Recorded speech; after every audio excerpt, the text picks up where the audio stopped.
Hello नमस्कार। आज हम चैप्टर नंबर 5 करने वाले हैं, पंचमहापाठः, जिसका नाम है सुक्ति मौक्तिकम। और ये चैप्टर है आपके शेमुशी किताब में, जो कि एक संस्कृत की टेक्स्ट बुक है, स्टैंडर्ड 9th CBSE के लिए। उस पुस्तक में चैप्टर नंबर 5 है पंचमहापाठः सुक्ति मौक्तिकम। ये चैप्टर है। इस चैप्टर में क्या है, तो इस चैप्टर में श्लोक हैं, सुभाषित हैं।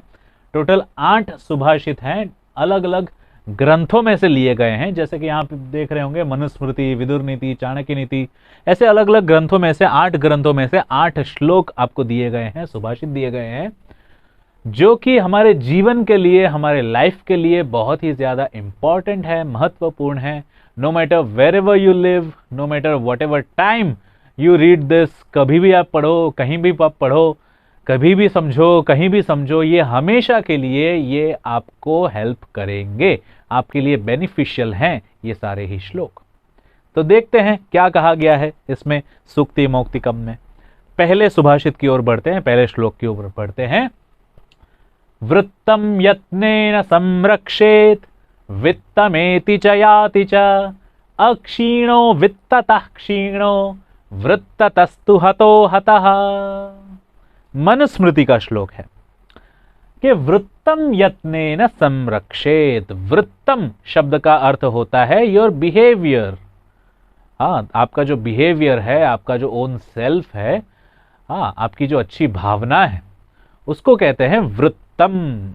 यत्नेन संरक्षेत, उसको यत्न से मतलब प्रयत्न से, प्रयास करके उसकी रक्षा करनी चाहिए, उसका संरक्षण करना चाहिए, बचाना चाहिए, ताकि आपका जो वृत्त है, आपका जो बिहेवियर है, आपका जो ओन सेल्फ है, वो कभी करप्ट ना हो जाए। उसको सीधा रखना है, सही रहना है, रखना है। हाँ, वित्तमेति च याति च। जो वित्त है, वित्त शब्द का अर्थ है पैसा, धन, वेल्थ, प्रॉस्पेरिटी। वित्तम जो है एति च याति च, मतलब वो आता जाता रहता है। पैसा जो है वो आता जाता रहेगा जीवन में, लेकिन एक बार आपका जो वृत्त है, आपका जो कॉन्शियसनेस जो है, प्योरनेस, प्योरिटी जो आपके अंदर है, वो एक बार चला गया तो चला गया। आपका जो इनोसेंस है वो एक बार चला गया तो चला गया। इसलिए उसकी रक्षा करनी है, आपके इनोसेंस बिहेवियर की रक्षा करनी है। अक्षीणो वित्ततः क्षीणो। जो वित्त से क्षीण है, मतलब जिसके पास वित्त नहीं है, जिसके पास धन नहीं है, जिसके पास पैसा नहीं है, जो पैसे से गरीब है, वो पैसे से गरीब होते हुए भी अक्षीण है, मतलब गरीब नहीं है। भले किसी के पास पैसा नहीं है, लेकिन फिर भी वो गरीब नहीं है। पैसे से गरीब आदमी को गरीब नहीं माना जाएगा, परंतु वृत्ततस्तु हतो हतः। लेकिन जो जिसका वृत्त मर गया है, जिसका इनोसेंस मर गया है, वो इंसान ही मरा हुआ माना जाता है। इंसानियत मर जाती है ना उसके अंदर, तो इंसान नहीं माना जाएगा, इंसान भी मर चुका है, ऐसा ही माना जाएगा। तो अपने अंदर जो वृत्त है, अपने अंदर जो इंसानियत है, अपने अंदर जो इनोसेंस है, उसको बचा के रखो। पैसा जो है वो आता जाता रहेगा। ठीक है, समझ में आया? फिर से एक बार श्लोक को पढ़ लेंगे। वृत्तम यत्नेन संरक्षेत वित्तमेति च याति च अक्षीणो वित्ततः क्षीणो वृत्ततस्तु हतो हतः। मनुस्मृति का श्लोक है। सेकंड श्लोक पे जाते हैं सीधा। सेकंड है विदुर नीति से श्लोक लिया गया है। श्रूयताम धर्म सर्वस्वम श्रुत्वा चैवावधार्यताम आत्मनः प्रतिकूलानि परेशान न समाचरेत। बहुत ही अच्छा श्लोक है विदुर नीति का। तो विदुर नीति जो है वो महाभारत का एक भाग है। तो इसमें कहा गया है कि श्रूयताम धर्म सर्वस्वम, ये सभी के लिए धर्म है, इसलिए श्रूयताम, इसको सुनो। धर्म शब्द का अर्थ यहां पे रिलीजन नहीं है, धर्म शब्द का अर्थ है रिस्पॉन्सिबिलिटी, राइटियसनेस। ठीक है, तो ये सभी का धर्म है, सभी के लिए राइटियस ड्यूटी है, राइटियस रिस्पॉन्सिबिलिटी है। श्रुत्वा च अवधारिताम, इसको सुनकर अवधारण करो, मतलब इसको परिपालन करो, अपने जीवन में इसको अप्लाई करो। तो वो कौन सी बात है, वो कौन सी ऐसी रिस्पॉन्सिबिलिटी है जिसको सुनकर हमें जीवन में अप्लाई भी करना है? तो कहा है आत्मनः प्रतिकूलानि परेशान न समाचरे। जो आत्मनः प्रतिकूल है, मतलब खुद को, स्वयं को जो प्रतिकूल लगता है, जो बुरा लगता है, परेशान न समाचरेत, वो दूसरों के साथ, वो पर के साथ, पर मतलब दूसरों के साथ, न समाचरेत, वैसा आचरण कभी नहीं करना चाहिए। जो आचरण, जो कार्य कोई आपके साथ करे तो आपको अच्छा नहीं लगेगा, वैसा कार्य आप दूसरों के साथ कभी मत करना। ठीक है, यही खुश रहने की एक चाबी है। हाँ, तो इसको संभाल के रखिए, इसको समझ के रखिए। ठीक है, तो ये श्लोक था विदुर नीति से, एक बार फिर से पढ़ लेते हैं।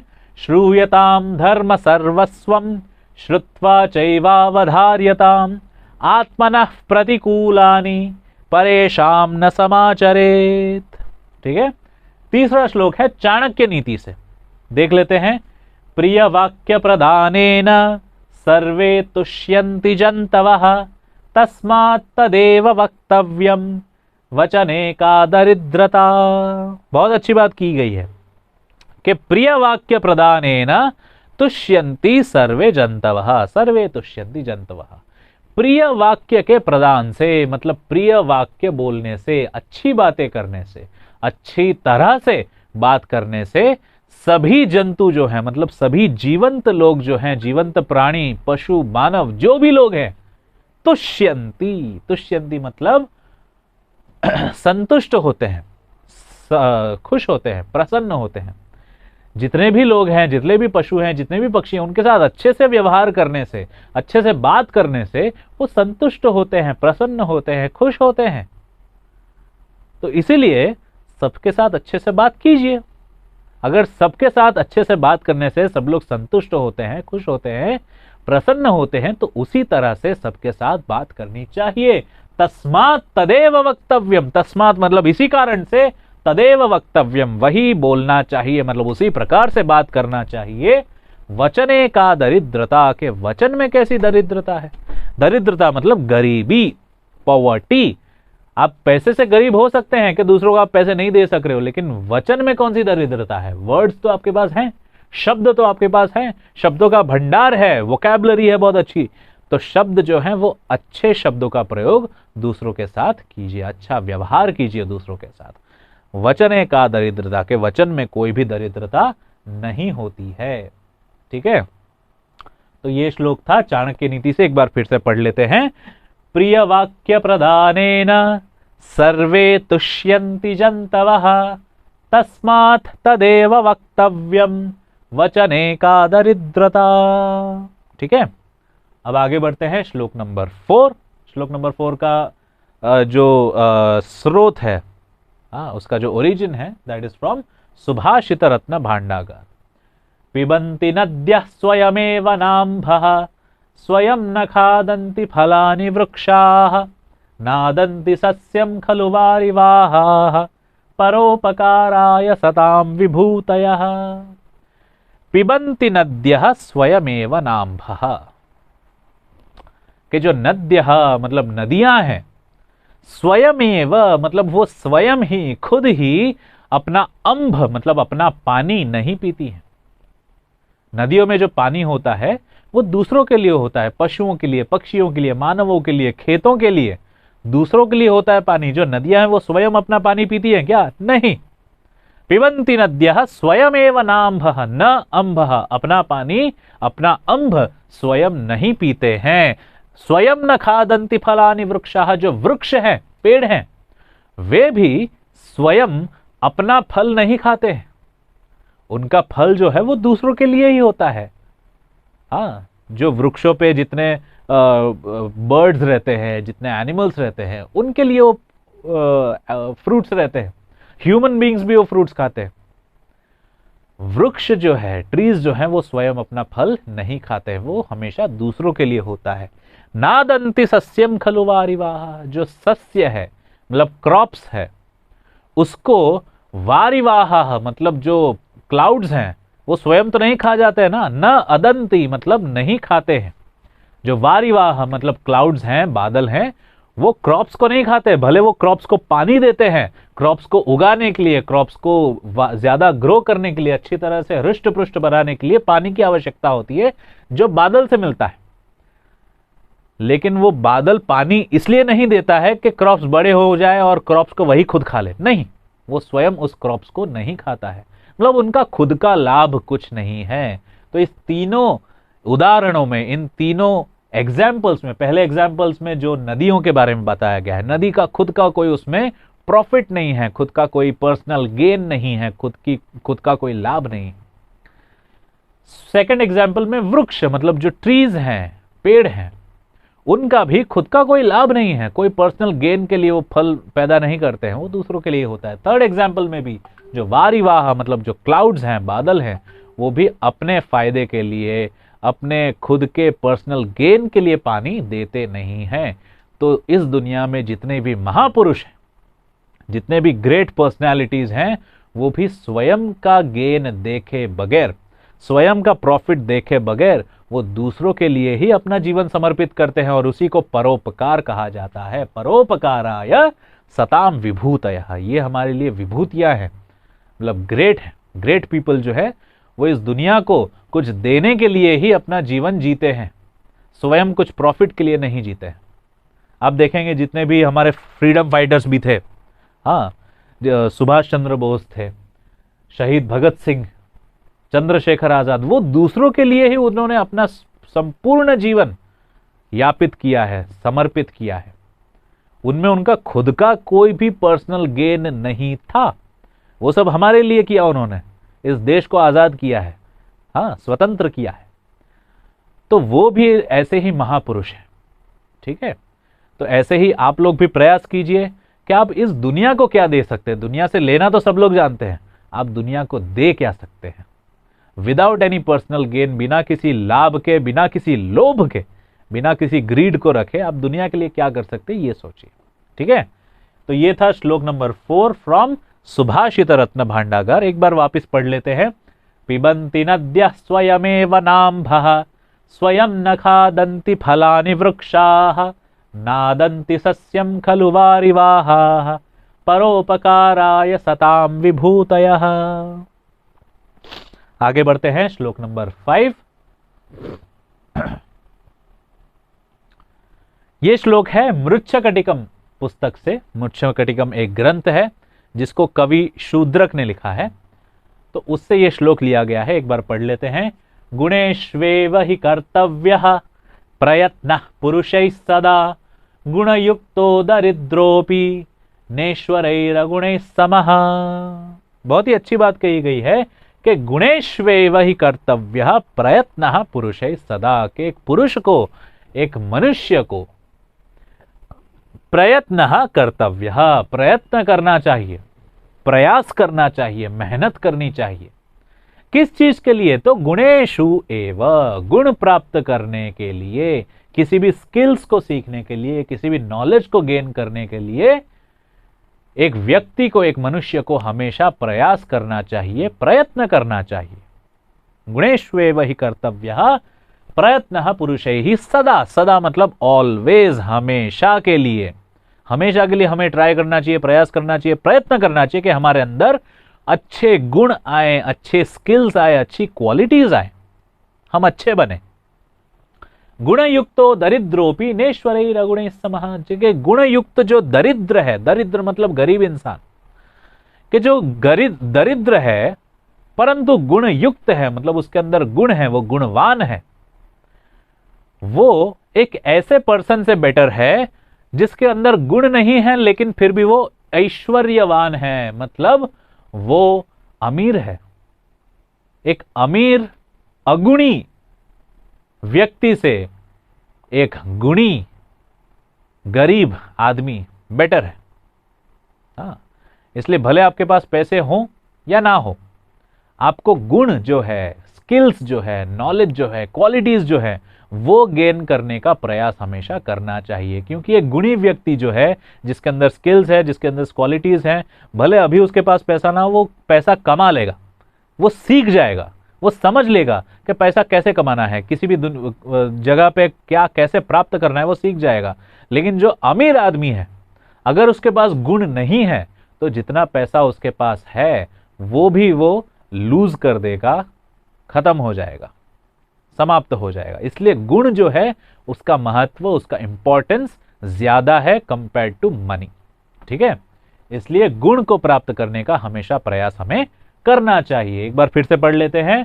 गुणेष्वेव हि कर्तव्यः प्रयत्नः पुरुषैः सदा गुणयुक्तो दरिद्रोपि नेश्वरैरगुणैः समः। मृच्छकटिकम का ये श्लोक है। अगले श्लोक की ओर बढ़ते हैं, श्लोक नंबर 6 जो नीति शतकम का है। श्लोक एक बार पढ़ेंगे। आरंभ गुर्वीक्षयिणी क्रमेण लघ्वी पुरा वृद्धिमती च पश्चात् दिनस्य पूर्वार्ध परार्ध भिन्ना छायेव मैत्री खल सज्जनानाम्। छायेव मैत्री, छाया इव मैत्री, छाया के जैसे ही मैत्री होती है। छाया मतलब शैडो। हाँ, लाइट होता है तो लाइट में कोई भी चीज, कोई भी वस्तु हम रखते हैं तो उसका एक शैडो होता है, उसका एक शेड गिरता है, उसको छाया कहा जाता है। और मैत्री शब्द का अर्थ है फ्रेंडशिप, मित्रता। तो यहां कहा गया है कि छायेव मैत्री, छाया के जैसी मैत्री होती है। कैसी छाया के जैसी, कैसी मैत्री होती है? तो खल सज्जनानाम, खल के साथ और सज्जन के साथ। खल मतलब जो दुर्जन है, बैड पर्सन है, उसके साथ मैत्री कैसी होती है, और जो सज्जन है, गुड पर्सन है, उसके साथ मैत्री कैसी होती है, उसके साथ फ्रेंडशिप कैसी होती है? तो वह कहा है दिनस्य पूर्वार्ध परार्ध भिन्ना। दिन के पूर्वार्ध में और परार्ध में। पूर्वार्ध मतलब फर्स्ट हाफ, परार्ध मतलब सेकेंड हाफ। ओके, दिन मतलब यहां पे 24 आवर्स वाला दिन नहीं है, बट डे लाइट वाला दिन है, जहां जितने टाइम में सन रहता है, मतलब from sunrise to sunset, sunrise to sunset तक का जो टाइम रहता है उसको यहां पे दिन कहा गया है। ठीक है, तो उसमें फर्स्ट हाफ और सेकेंड हाफ क्या होता है? तो first half is from sunrise to noon, कि जब सनराइज होता है एकदम फार ईस्ट में होता है, उधर से लेकर जब सन एकदम आपके सर के ऊपर आ जाए 12 बजे, that is the first half. Second half क्या होता है, परार्ध क्या होता है, कि आपसे आपके सर के ऊपर हो सीधा 12 बजे से लेकर सनसेट तक, that is the second half of the day. तो फर्स्ट हाफ में और सेकेंड हाफ में जिस प्रकार की छाया होती है, उसी प्रकार की फ्रेंडशिप होती है एक बैड पर्सन के साथ और एक गुड पर्सन के साथ। कैसे? तो दिन के पूर्वार्ध में, मतलब फर्स्ट हाफ में, कोई भी चीज आप सनलाइट में रखेंगे तो उसकी छाया कैसे होगी? क्योंकि पहले, सबसे पहले तो सनराइज के टाइम पे सन जो है, सूर्य जो है, वो फार ईस्ट में होता है। तो कोई भी चीज आप सनलाइट में रखेंगे तो उसका जो शैडो आएगा वो फार वेस्ट में जाएगा, एकदम लंबे तक जाएगा। सबसे पहले उसकी छाया जो है लंबी होती है, और धीरे धीरे धीरे धीरे जैसे सन ऊपर आता जाता है, छाया वैसे वैसे धीरे धीरे धीरे धीरे छोटी होती जाती है, और एक पॉइंट पे छाया दिखेगी ही नहीं, क्योंकि वो एग्जैक्टली आपके नीचे होगी, तो छाया खत्म हो जाती है। पहले लंबी होती है, फिर धीरे धीरे धीरे धीरे छोटी होती जाती है, खत्म हो जाती है, और एक पॉइंट पे वो छाया दिखती ही नहीं है। ऐसी मित्रता होती है एक बैड पर्सन के साथ, कि पहले बहुत अच्छी दोस्ती हो गई, फिर धीरे धीरे धीरे धीरे आपको उनके रियलिटी पता चलता है, और धीरे धीरे धीरे धीरे वो फ्रेंडशिप जो है वो छोटी छोटी होती जाती है, धीरे धीरे खत्म होती जाती है, और एक पॉइंट पे टोटली खत्म हो जाती है, नुकसान हो जाता है। हाँ, तो कहा है आरंभ गुर्वी क्षयिणी क्रमेण। आरंभ में मतलब बिगिनिंग में, गुर्वी वो छाया जो है, वो शैडो जो है, वो बहुत ही लंबी होती है आरंभ में, शुरुआत में, और क्षयिणी क्रमेण, क्रम से मतलब सीक्वेंस से वो छाया जो है वो छोटी छोटी छोटी छोटी होती जाती है, क्षय होती जाती है, मतलब डिस्ट्रॉय होती जाती है, धीरे धीरे खत्म होती जाती है। ऐसी मित्रता होती है एक बैड पर्सन के साथ। और अच्छे पर्सन के साथ, सज्जन के साथ मित्रता कैसी होती है? तो परार्ध के जैसे, कि दिन के सेकेंड हाफ में जैसी छाया होती है उस प्रकार से, कि शुरुआत में तो नून का टाइम है, 12 बजे का टाइम है, तो उस टाइम पे छाया बिल्कुल नहीं होती है, एकदम नीचे है। फिर धीरे धीरे जैसे सूर्य जो है वो वेस्ट की तरफ जाता है, वैसे ही छाया जो है ईस्ट की तरफ धीरे धीरे धीरे धीरे लंबी होती जाती है। और इवनिंग के टाइम पे, सनसेट जब होता है, उस टाइम पे छाया एकदम लंबी होती है। तो अच्छे पर्सन के साथ, सज्जन के साथ फ्रेंडशिप इस प्रकार की होती है, मित्रता इस प्रकार की होती है कि लघ्वी पुरा, शुरुआत में वो फ्रेंडशिप जो है लघ्वी मतलब छोटी होती है, इतना ज्यादा मिलना नहीं होता है, इतना ज्यादा इंटरेक्शन नहीं होता है, लेकिन धीरे धीरे धीरे धीरे उनको हम जानते जाते हैं, और जितना अच्छे से हम जानते जाते हैं उतनी अच्छी फ्रेंडशिप होती जाती है। तो वृद्धिमती च पश्चात, पश्चात मतलब बाद में, वो फ्रेंडशिप जो है, वो मित्रता जो है, उसकी वृद्धि होती जाती है, मतलब वो ग्रो करता जाता है। The friendship grows, it blossoms into a better thing, right, वो बढ़ती जाती है। तो इस प्रकार की फ्रेंडशिप होती है एक दुर्जन के साथ और एक सज्जन के साथ। ठीक है, तो ये हमको सीखने में मिलता है नीति शतक के इस श्लोक में से। एक बार फिर से श्लोक पढ़ लेंगे। आरंभ गुर्वीक्षिणी क्रमेण लघ्वी पुरा वृद्धिमती च पश्चात दिनस्य पूर्वार्ध परार्ध भिन्ना छायेव मैत्री खल सज्जनानाम। ठीक है, अब नेक्स्ट श्लोक देखते हैं, श्लोक नंबर 7, जो है भामिनी विलास पुस्तक में से। यत्रापि कुत्रापि गता भवेयुर हंसा मही मंडल मंडनाय हानिस्तु तेषां हि सरोवराणाम येषां मरालैः सह विप्रयोगः। बहुत ही सुंदर सा श्लोक है। इसमें कहा है हंस और सरोवर का क्या संबंध होता है। हंस मतलब स्वान। हाँ, आपने देखा होगा कहीं पे, या तो पढ़ा होगा, या तो कहीं पे इमेज देखा होगा, या तो अभी भी आप गूगल कर सकते हैं कि एक स्वान क्या होता है, SWAN, हंस क्या होता है। तो स्वान जो है वो एक बर्ड होता है जो हमेशा एक किसी सरोवर में रहता है। हाँ, सरोवर में रहता मतलब लेक में रहता एक बर्ड होता है, एक पक्षी होता है, जिसको हंस कहा जाता है, जो बहुत ही सुंदर होता है, बहुत ही ब्यूटीफुल होता है, बहुत ही रमणीय होता है। ठीक है, तो जिस सरोवर में, जिस लेक में हंस होता है, उस लेक की शोभा बढ़ जाती है उस हंस के कारण। उसकी ब्यूटी जो है, उसकी सुंदरता है, वो बढ़ जाती है उस हंस के कारण। तो यत्रापि कुत्रा गता भवेयुर हंसाहा, के वो हंस जो है यत्रापि कुत्रापि मतलब जहां कहां भी, गता भवेयुर मतलब वो जाते हैं, मही मंडल मंडनाय, इस मही मंडल में मतलब इस अर्थ पे, इस धरती पे वो जहां कहीं भी जाते हैं उस जगह की शोभा बढ़ा देते हैं। हानिस्तु तेषाम ही सरोवरणाम, मतलब वहां पे हानि, वहां पे लॉस किसका होता है, उन सरोवरों का होता है, उन लेक्स का होता है जहां से वे निकल जाते हैं, जहां से वो हंस जो हैं वो निकल जाते हैं, वहां उस सरोवर का लॉस हो जाता है, उसका नुकसान हो जाता है, क्योंकि हंस के कारण ही उसकी शोभा बढ़ी थी। अब वो हंस किसी और सरोवर में चला गया है, तो उस सरोवर की वो शोभा बढ़ा रहा है। इस सरोवर में जो है उसकी कमी जो है वो खलती है। कहने का तात्पर्य ये है कि महापुरुष भी ऐसे ही होते हैं। महापुरुषों के कारण हमारा देश जो है उसकी शोभा बढ़ती है। जिस देश में जितने महापुरुष हैं उस देश की इतनी ही शोभा बढ़ती है। जिस देश में जितने ही अच्छे लोग हैं उस देश की उतनी शोभा बढ़ती है। तो आप भी अच्छे बनिए और आप अपने आप से अपने देश की शोभा बढ़ाइए। ठीक है, यत्रापि कुत्रापि गता भवेयुर हंसा मही मंडल मंडनाय हानिस्तु तेषां हि सरोवराणाम येषां मरालैः सह विप्रयोगः। अंतिम श्लोक है हितोपदेश से, देख लेंगे। गुणा गुणज्ञेषु गुणा भवन्ति ते निर्गुणं प्राप्य भवन्ति दोषाः आस्वाद्यतो याः प्रवहन्ति नद्यः समुद्रमासाद्य भवन्त्यपेयाः। अच्छा श्लोक है।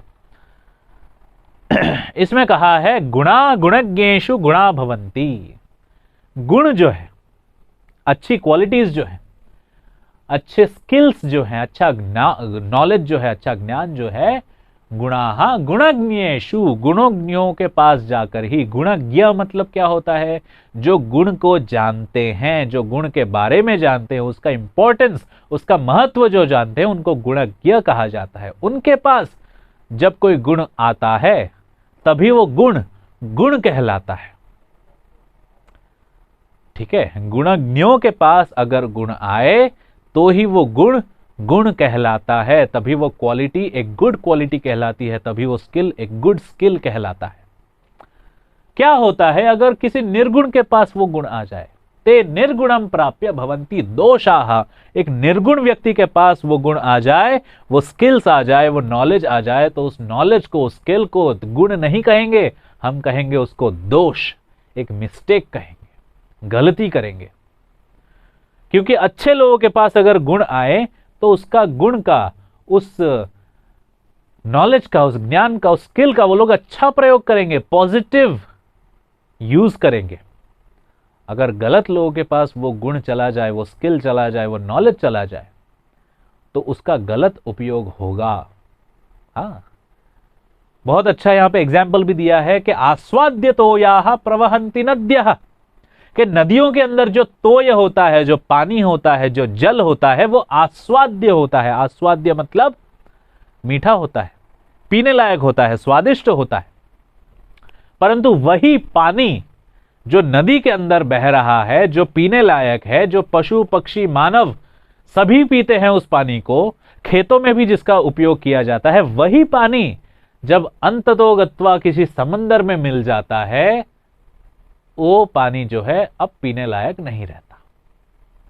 समुद्र से लिया हुआ पानी हम पी नहीं सकते, ना ही मनुष्य पीते हैं, ना ही कोई पशु पक्षी प्राणी कोई भी पीते हैं, ना ही उस जल का और कहीं हम खेत वगैरह में यूज कर सकते हैं, नहीं कर सकते।